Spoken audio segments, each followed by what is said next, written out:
태어난 지 16개월 만에 세상을 등진 영아 사망 사건은 결국 아동 학대로 인한 참극으로 밝혀지고 있습니다.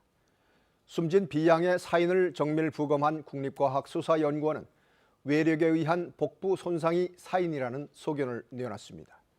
경찰은 부검 결과를 토대로 가해자로 의심되는 영아의 엄마 A씨에게 아동학대 치사 혐의 등을 적용했습니다. 안타까운 것은 이 비극을 사전에 막을 수 있는 기회가 수차례 있었지만 번번이 놓쳤다는 사실입니다. 숨진 비양은 올해 초 현재 부모에게 입양됐습니다.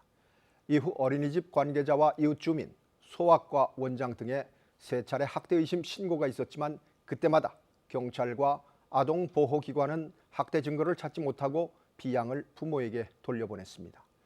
A씨는 친딸에게 동생을 만들어주고 싶다는 이유로 비양을 입양했지만 입양 한 달 후부터 학대 행위를 해온 것으로 드러났습니다.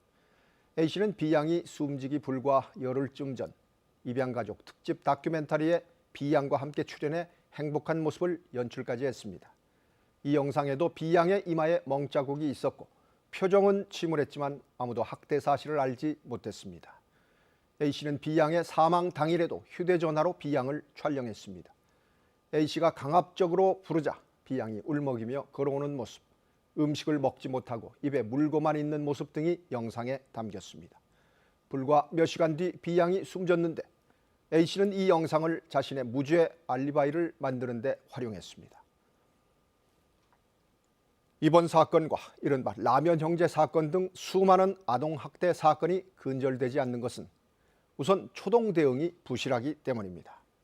신고를 받은 경찰은 의심스러운 상황이 있어도 부모가 부인하면 대부분 그냥 돌려보냅니다.